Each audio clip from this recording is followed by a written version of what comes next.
Next, we have public comments. When I call your name, please come to the podium, state your name and whether you live in the city limits, and you'll have 3 minutes.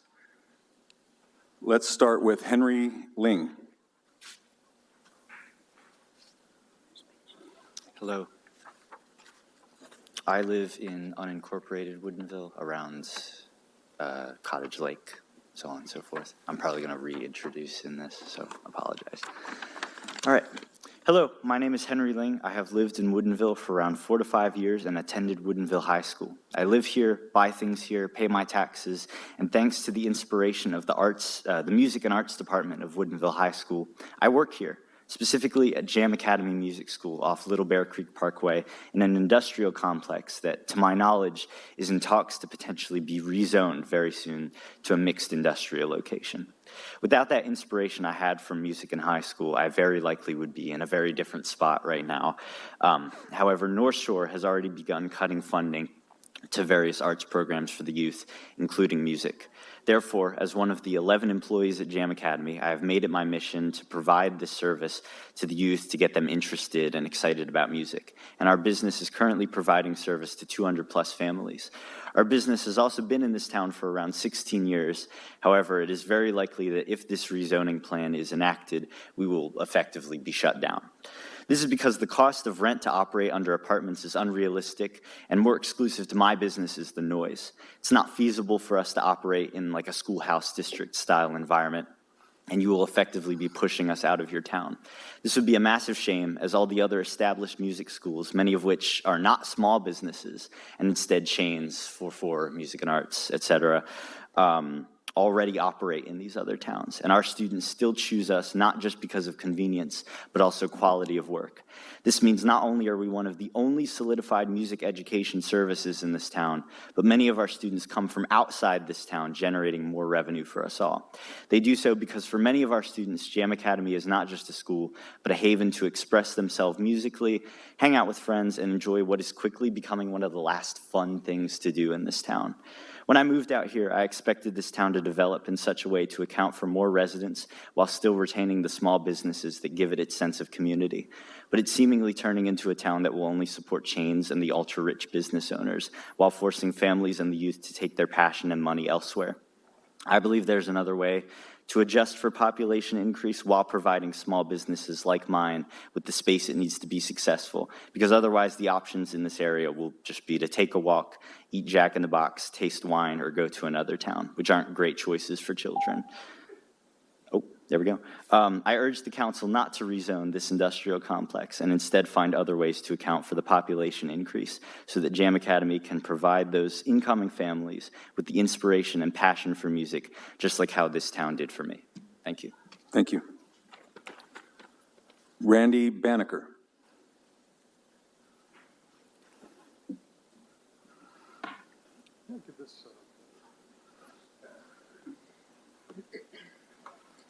Thank you, Mr. Mayor, Deputy Mayor. My name is Randy Banneker. I'm here on behalf of the 7,000 members of the Seattle-King County Realtors. I'm not a resident of Woodinville. I appreciate the opportunity to speak to you tonight on the sign code. Our members place a very high value on the opportunity to work with home buyers and sellers in the city of Woodinville. We consider it in our mutual interest to support the city's efforts to maintain the high quality of life Woodinville residents enjoy. We appreciate the allowance to post on-premise temporary real estate signage that advertises homes for sale, rent, or lease, and off-premises open house signs during open house hours, typically for a couple hours on a Sunday afternoon. We've worked with many cities throughout King County as they have updated their sign codes to align with the Reed versus Gilbert Supreme Court decision. Some cities like Issaquah have maintained a distinction in certain sign categories like real estate. Others like Kenmore and Newcastle have adopted a one-size-fits-all approach, but all have provided for the traditional use of on-site for sale signs and off-premises open house real estate signage. While using different code language, all allow 3 to 4 open house signs in the right-of-way without a permit posted during open house hours, with no proximity requirement to the subject property. And like the Planning Commission's draft, which we fully support, these cities have struck a balance that ensures non-commercial signage is not regulated more stringently than commercial signage. Beyond that, many call out real estate signs in some manner. They are doing so legally because they're acknowledging that their city has a compelling public interest in allowing temporary A-board real estate signage to provide information to buyers about one of the most important purchases of their life and to eliminate housing discrimination. In contrast, other types of temporary commercial signage often relate to the purchase of ordinary consumer goods and services. So 3 reasons underscore the point I just made. One is a home purchase is a major life decision. It really affects how your family comes together and connects to home and community and where your kids go to school. Secondly, signs cannot discriminate. They show anyone who wants to know where that property is for sale. And thirdly, signs promote sales, which increase city revenue. You get real estate excise tax off every transaction. It's in the city's best interest to advance a timely transaction for real estate signage beyond just merely the convenience of your constituents. I've noted a couple additional thoughts in my written comments, and I appreciate your time tonight. Thank you. Holly Munchow. Hello, thank you. My name's Holly Munchow, and I'm a resident. And I wanted to talk about celebrations and cultural observances within Woodinville City and encourage you to sort of think about ways that you want to commemorate important events and federal holidays. And in particular, we have one coming up in 2 months that Woodinville hasn't particularly observed in the past that I would like to encourage you to think of a simple way to celebrate, maybe a flag. Juneteenth is coming up, an important holiday to celebrate the commemorate and the ending of slavery. And there's a flag we could fly or maybe a little bit of signage. I think that would be a great cultural observance for Woodinville. Thank you. Thank you. Kevin Stadler. Good evening, Mayor and Council. Kevin Stadler, I am a resident of the city of Woodinville. I am, as you know, Chair of the Planning Commission, and tonight I'm here to speak to you on behalf of the Planning Commission. As you know, we recently passed a recommendation for an updated sign code that you're going to begin talking about tonight. We spent a year on this, had 10 meetings. Councilmember Edwards sat in several of those. Councilmember Best-Campbell was there for him. We started it off in March. March, April, and May, we had discussions, just getting to know it. Then we had 5 study sessions, followed by 2 public hearings before settling on the recommendation that we sent up to you. I'm proud of the work the commission did. There was great conversation, excellent questions. So now you get to have the fun. So I'm here tonight to, whatever the ultimate update looks like and that you adopt, once you adopt that, I encourage you, and the commission encourages you to give staff the resources necessary to enforce that sign code. If you don't, then all of that work the Planning Commission did is for naught. Thank you. Thank you. Jeff Lyon. Hi, Jeff Lyon, resident of Woodinville. There's a joke about communism that is ideas that are so good, they have to be mandatory. When I read the staff report on the GB rezone, that's the first thing that comes to my mind. There's a lot of references there to GMA and what happens if you don't adhere to GMA, right? The law is what it is, and luckily there are solutions, but I don't think that should be the reason that we make a zoning change. We should think about this in terms of what is best for Woodinville. When I look deeper into GMA and I look deeper into the King County Comprehensive Plan, what I see is, first, these are targets for 2044, so there's not a rush to get this done. Second, King County is looking at us as a larger city and as a high-capacity transit city. I haven't actually tried this yet, but I think if I went around the room or went outside and actually brought this up to folks, they'd probably laugh at me. This is not a large city. This is not a high-capacity transit city. We can get some bus routes. You know, we're talking to the county about that, right? we're still not going to be a high-capacity transit city. We need the transit infrastructure to be able to grow this city.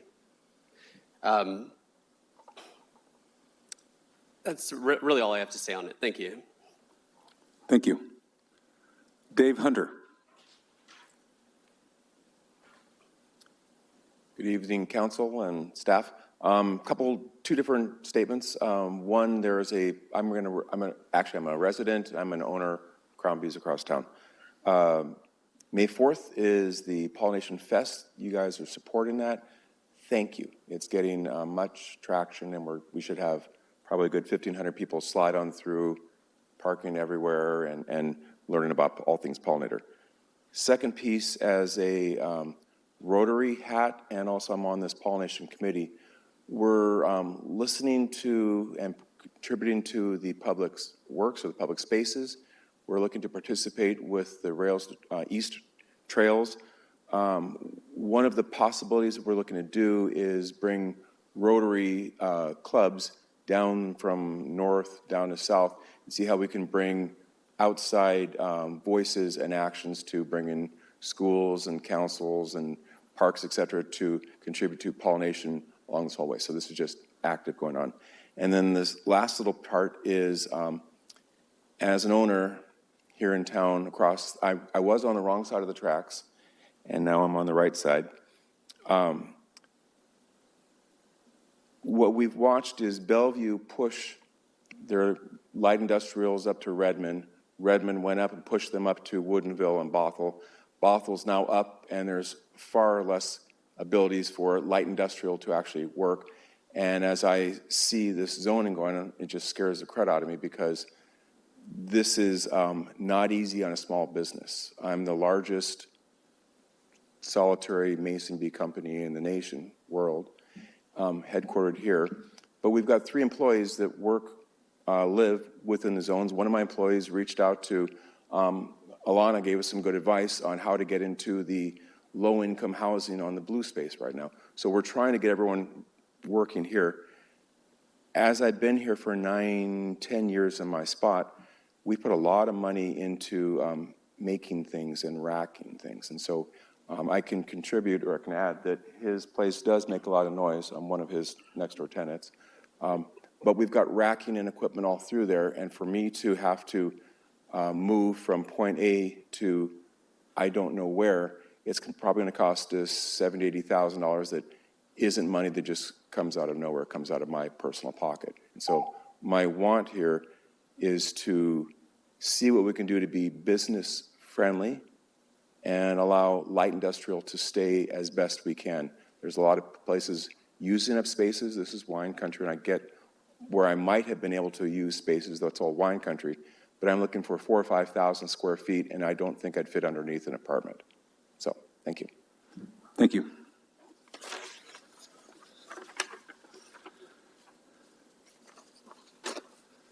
Ben Barron? Yeah, Barron. Barron. Hello, everybody. I'm Ben. I actually don't live in Woodinville. I live right in Cottage Lake. Dear Mayor and council members, on behalf of the 522 Innovation Center, LLC, we'd like to encourage council and staff to include our property along 139th Avenue Northeast in the city's general business zoning as a part of the major comprehensive plan update. We support the city's vision for vibrant mixed-use general business zone that will support housing and economic opportunities near the town center. Our property is the largest undeveloped parcel along 139th. While we're in the middle of the permitting process for the property for the 2-story research and development facility, the current economic climate for R&D and commercial-only anchor development is murky. We agree with the city's concept that the 139th corridor can and should support a more dynamic, mixed-use environment that includes housing, jobs, and retail. As you'll see in the letter that was provided yesterday, our property is directly adjacent to the city's proposed new GB mixed-use zone. Expanding the new GB mixed-use zone to include our property to the north would only supplement the city's policy goals. As the city has noted, the median rent in Woodinville increased by 86% from 2010 to 2021. Nearly 52% of renters in the city spend more than 30% of their income on housing. 36% of households in the city spend more than 30% of their income on housing. And then from the employment side, less than 3% of the 12,000 jobs within the city are held by Woodinville residents. 94% of employed Woodinville residents work outside of the city. Our property is one of the largest remaining undeveloped plots in all of Woodinville, and including it within the new GB mixed-use zone would allow for an increased supply of residential units that could aid in the stabilization of the supply and demand housing dynamics in the city. Additionally, the redevelopment of the property as a mixed-use proposal could still support ground floor commercial uses. We understand that the city may have excluded our property because of the current entitlement proposal for the R&D facility, and we would encourage the city to take a long-term perspective.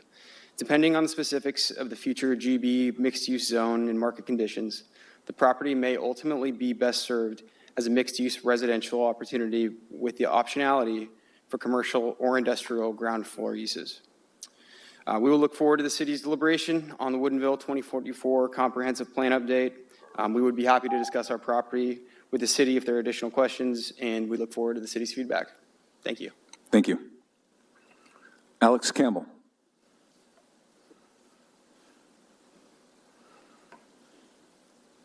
Good evening, Alex Campbell. I live in the city limits, and I, like a couple of these people, are here to speak tonight about the alternatives for zoning changes to fit the new GMA housing affordability tiers. In particular, I spent a fair amount of time this weekend, I'm guessing 5-6 hours, reverse engineering the numbers from the staff report and then running them through multiple alternatives. I believe there was a comment about alternative 6 or whatever it was that, oh, we could remix these. Well, I did remix them. First of all, some details and facts for the people in the room and everyone else. Our CBD, our central business district, or downtown as most people would call it, allows 56 feet of development already. In Wooden Creek is a great example where you have 1 story of retail, 4 stories of residential above it. So I'll call that 5 stories total. If we just, well, I'll move on. HB 1110 passed last year, which does effectively double the number of housing units allowed on every residential unit throughout the city. So an R4, 4 units per acre, is now an R8, 8 units per acre. So to put R8 in perspective, the Greenbrier neighborhood is actually currently 8 houses per acre. Why do I give you that background? If we just simply apply a 28% affordability requirement on all new construction, using the staff's numbers, we are very close to the GMA goal. No rezoning necessary. I say very close, we'll be a little under. Obviously, we could try to negotiate that with GMA, and they might. It's a council group just like yourselves. We could go and discuss that we're making our best effort. As Jeff Lyon said, 2044 is the target. We have time. The other thing we can do is there's a section of Central Business District called East Frame. It's on the eastern side of the city, very close to the Park and Ride. In fact, that's why Planning Commission some number of years ago allowed optional 75-foot height buildings there. Optional does require the council to approve them. Right now, that ordinance suggests affordability is an optional way to offset that extra height. I say make it a requirement. If you make that a higher requirement than the 28%, you can close the gap and totally meet our GMA target. So with those 2 changes, we don't rezone anything. We keep the balance of our city between housing, commercial, and industrial, and we retain the natural, affordable commercial area that allows our small business incubators. So thank you very much. Megan Lee.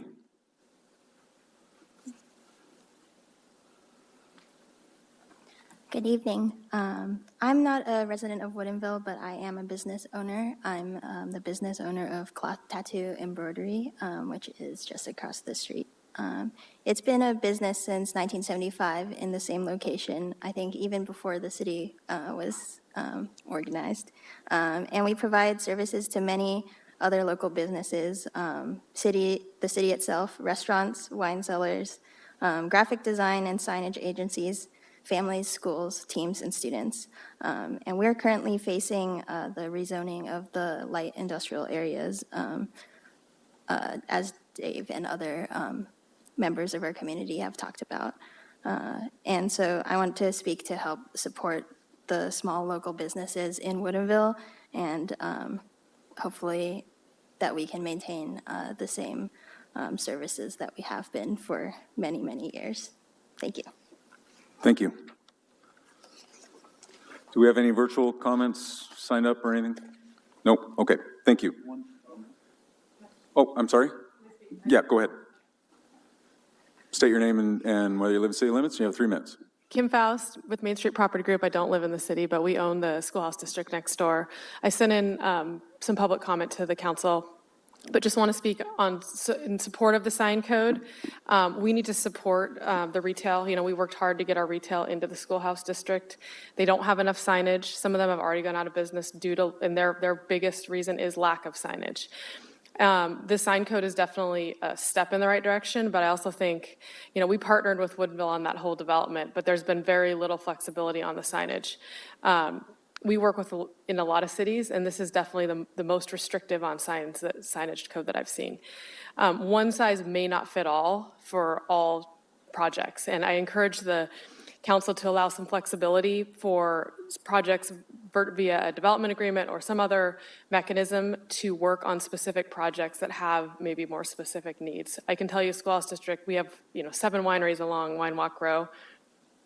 People don't know about them, and they cannot get the signage. We've asked and we've asked, and we put up banners, and we've been unable to do that. So we ask that the city continues to partner with us with this amazing development. We need that, really special curated retail to be successful. And if we don't do something drastic quickly, we are going to lose them. I can tell you that. So I would really like to work with you guys and the staff to come up with a solution here in the short term. Thank you. Thank you. Anyone else? Yes, ma'am. Good afternoon. My name is Stephanie Valencia, and I am a part-time owner of Ali's Woodinville Auto Repair, and I'm here talking about the rezoning district or possible stuff. And I just want to let you know that it's very hard for my industry, for sure, with the noise that my profession unfortunately does. There's not many places left, really, for us to move or be that able to move anywhere else. So just want to put that in pair. There's not many repair facilities left. We saw Goodyear leave. We've seen Dino's leave. There's not many left. So please take that into consideration. Thank you. Thank you. Anyone else want to talk about something that hasn't been talked about? Okay.